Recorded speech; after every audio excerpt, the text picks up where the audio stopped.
ನನ್ನ ಹೆಸರು ಕುಮಾರಸ್ವಾಮಿ ಅಂತ. ನಾನು ಮೂಲತಃ ಕನಕಪುರ ತಾಲೂಕು ಬೊಮ್ಮನಹಳ್ಳಿ ಗ್ರಾಮದವರು. ಪ್ರೆಸೆಂಟು ನಾನು ಸಾಮಾಜಿಕ ಕಾರ್ಯಕರ್ತನಾಗಿ ಮತ್ತೆ ಆಟೆ ಕಾರ್ಯಕರ್ತನಾಗಿ ಮತ್ತೆ ಪ್ರಸ್ತುತ ಗ್ರಾಮ ಪಂಚಾಯತ್ ಸದಸ್ಯನಾಗಿರ್ತೇನೆ. ನನ್ನ ಪಂಚಾಯತಿಗೆ ಹೊಂದಿಕೊಂಡಂತೆ ತೆಂಗಾಯಕನಹಳ್ಳಿ ಗ್ರಾಮದಲ್ಲಿ ಸರ್ವೆ ನಂಬರ್ 36 ಸರ್ಕಾರಿ ಗೋಮಾಳದಲ್ಲಿ ಅಕ್ರಮ ಕಲ್ಲು ಗಣಿಗಾರಿಕೆ ನಡೆಯುತ್ತಿರುವ ವಿರುದ್ಧ ಒಂದು ದೂರು ಸಲ್ಲಿಸ್ತೀನಿ. ಯಾವ ತರ ಅಕ್ರಮ ಕಲ್ಲು ಗಣಿಗಾರಿಕೆ ಅಂತ ಹೇಳಿದ್ರೆ, ಮೂಲತಃ ಬಂದು ಸರ್ಕಾರಿ ಗೋಮಾಳ 36ರಲ್ಲಿ 105 ಸರ್ವೆ ನಂಬರ್ ಅಂತ ಹೇಳ್ಬಿಟ್ಟು ಒಂದು ರೈತನ ಹತ್ರ, ಗೋವಿಂದಯ್ಯ ಅನ್ನೋ ರೈತನ ಹತ್ರ ಜಮೀನು ಪರ್ಚೇಸ್ ಮಾಡ್ತಾರೆ. ಸರ್ಕಾರ ಅವ್ರಿಗೆ ಮಂಜೂರ ಮಾಡಿಕೊಟ್ಟಿರೋದು ಕುಸ್ಕಿಗೋಸ್ಕರ, ಉಳುಮೆ ಮಾಡೋದಕ್ಕೋಸ್ಕರ ಜಮೀನು ಕೊಟ್ಟಿದ್ದಾರೆ. ಆ ಜಮೀನ ನಾವು ಯಾವುದೇ ಕಾರಣಕ್ಕೂ ವಾಣಿಜ್ಯೋದ್ಯಮ ಆಗ್ಲಿ ಅಥವಾ ಕಲ್ಲು ಗಣಿಗಾರಿಕೆ ಮಾಡುವಂತಿಲ್ಲ. ಈಗ ಕಲ್ಲು ಗಣಿಗಾರಿಕೆ ಮಾಡೋ ಸ್ಥಳ ಅದು ಬಂಡೆ ಇರಬೇಕು. ಬಂಡೆ ಇದ್ರೆ ಅದ್ ಹೆಂಗೆ ಮಂಜೂರು ಮಾಡಕ್ ಬರ್ತದೆ? ಮಂಜೂರು ಮಾಡಕ್ ಬರಲ್ಲ. ಅದನ್ನ ಅಕ್ರಮವಾಗಿ ಮಂಜೂರು ಮಾಡ್ಕೊಟ್ಟಿದ್ದಾರೆ. ಆ ಮಂಜೂರು ಮಾಡಿದ್ರು ಸಹ ಅದನ್ನ ಅಕ್ರಮವಾಗಿ ಕನ್ವರ್ಷನ್ ಮಾಡಿ ನಾಮಕಾವಸ್ಥೆಗೋಸ್ಕರ ಕನ್ವರ್ಷನ್ ಮಾಡಿಸಿದ್ದಾರೆ. ನಾಮಕಾವಸ್ಥೆ ಗೋವಿಂದ ಹೆಸರಲ್ಲಿ ಕನ್ವರ್ಷನ್ ಮಾಡಿ ಅವ್ರ ಹೆಸರಲ್ಲಿ ಪರ್ಮಿಷನ್ ತಗೊಂಡು ಪಂಚಾಯತಿಲಿ ಖಾತೆನೇ ಆಗದಂಗೆ ಇವ್ರ ಹೆಸರಲ್ಲಿ ಗೋವಿಂದ ಹೆಸರು ಕನ್ವರ್ಷನ್ ಆಗಿರ್ತದೆ. ಸರ್ದಾರ್ ಅಹಮದ್ ಹೆಸರಿಗೆ ಅಕ್ರಮವಾಗಿ ಖಾತೆ ಮಾಡಿರ್ತಾರೆ. ಖಾತೆನೇ ರಿಜಿಸ್ಟ್ರೇಷನ್ ಆಗಿದೆ ಇವ್ರ ಹೆಸರಿಗೆ.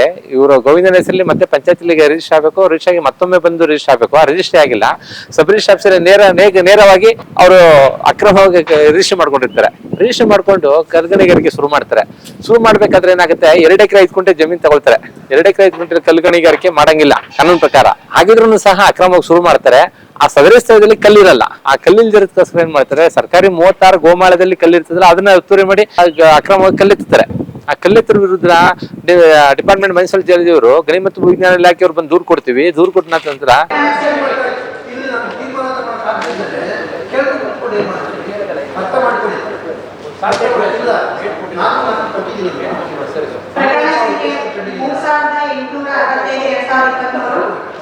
ಏನೋ ನಾಮಕಾವಸ್ಥೆಗೋಸ್ಕರ 16 ಕೋಟಿ ಬರುವಂತದಂತ ಸ್ಥಳಕ್ಕೆ 1,88,36,000 ರೂಪಾಯಿ ಮಾತ್ರ ಹಾಕ್ತಾರೆ. ಆ ಹಣನೂ ಕೂಡ ಕಟ್ಟಿಸ್ಕೊಳ್ಳೋದಿಲ್ಲ. ಕಟ್ಟಿ ಅಂತ ಅವ್ರಿಗೆ ನೋಟಿಸ್ ಕೊಟ್ಟಿದ್ದಾರೆ. ನಾಮಕಾವಸ್ಥೆಗೆ ನೋಟಿಸ್ ಕೊಟ್ಟಿದ್ದಾರೆ. ನೋಟಿಸ್ ಕೊಟ್ಟರು ಕೂಡ ಅದು ಊರ್ಜಿತ ಆಗಿಲ್ಲ. ಅಲ್ಲಿ ಆ ಹಣ ಮಾತ್ರ ಡಿಡಕ್ಟ್ ಮಾಡ್ಕೋತೀನಿ ಅಂತ ಹೇಳಿದ್ಮೇಲೆ ಅವ್ರ ಹಣನ ಅವರು ಏನು ಡೆಪಾಸಿಟ್ ಹಣನ ಡಿಡಕ್ಟ್ ಮಾಡ್ಕೊಂಡ್ಮೇಲೆ ಇವ್ರು ತಪ್ಪಿಸ್ತರು ಅಂತ ಅರ್ಥ ಅಲ್ವಾ? ಅರ್ಥ ಆದ್ಮೇಲೆ ಅವರು ಸ್ಥಗಿತಗೊಳಿಸ್ಬೇಕು. ಇದುವರೆಗೂ ಸ್ಥಗಿತಗೊಳಿಸಿಲ್ಲ. ಅದ್ರ ಜೊತೆಗೆ ಮಿಕ್ಕಿದಂತ ಗೋಮಾಳದಲ್ಲಿ ಏನ್ ಪಕ್ಕದಲ್ಲಿ 115, 116 ಅಂತ ಸರ್ವೆ ನಂಬರ್ ಕ್ರಿಯೇಟ್ ಮಾಡ್ತಾರೆ.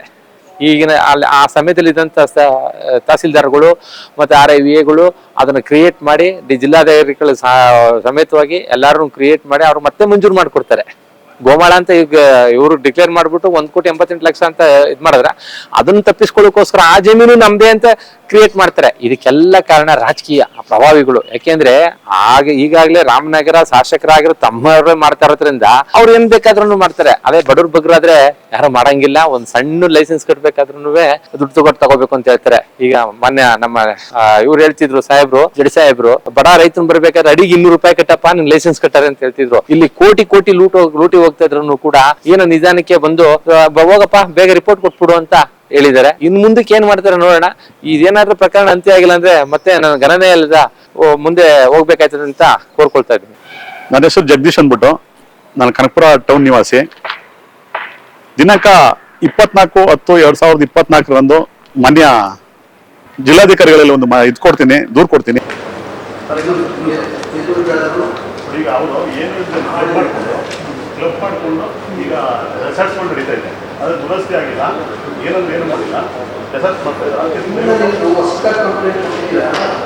ಆ ದೂರಿನ ಸಾರಾಂಶ ಏನಂದ್ರೆ, ಕನಕಪುರ ತಾಲೂಕು ಕಸ್ಬಾ ಹೋಬಳಿ ಶಿವನಹಳ್ಳಿ ಗ್ರಾಮದ ಏನು ಹನುಮನಹಳ್ಳಿ ಹತ್ರ ಕೆರೆ ಇದೆ, ಕೆರೆ ಪಕ್ಕದಲ್ಲಿ ಒಂದು ಗೋಮಾಳ, ಅದು ಸರ್ವೆ ನಂಬರ್ ಬಂದು 154 ಗೋಮಾಳದಲ್ಲಿ ಸುಮಾರು ಅದು 380 ಎಕರೆಯಿಂದ ಇನ್ನೂ ಜಾಸ್ತಿ ಇದೆ.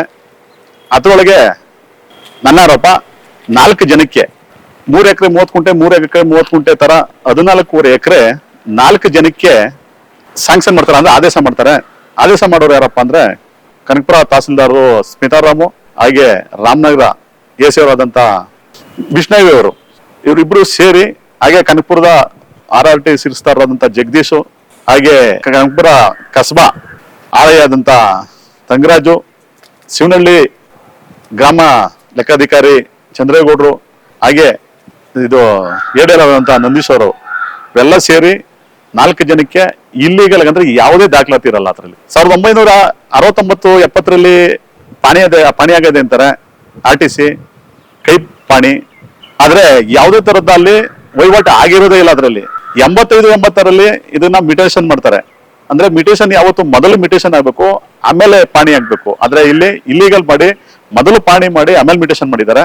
ಅದೇ ರೀತಿ ಎಲ್ಲ ಸೇರಿ ಸುಮಾರು 14 ಎಕರೆ ಇವತ್ತು ಅದು ಮಾರ್ಕೆಟಿನ ಬೆಲೆ 20 ಕೋಟಿಗಿಂತ ಇನ್ನೂ ಹೆಚ್ಚಿಗೆ ಬೆಲೆಗೆ ಹೋಗುತ್ತದೆ. ಅಂತ ಜಾಗನ ಬೇಕಾಬಿಟ್ಟು ಒಬ್ರಿಗೆ ದೇವಮ್ಮ ಹಿರೇಗೌಡ ಅನ್ನೂರ್ಗೆ ಮೊದಲೇ ಅವ್ರ ಯಜಮಾನರಿಗೆ 2 ಎಕರೆ ಸರ್ಕಾರಿ ಗೋಮಾಳದಲ್ಲಿ, ಅದೇ ಗೋಮಾಳದಲ್ಲಿ 2 ಎಕರೆ ಆಗಿರುತ್ತೆ.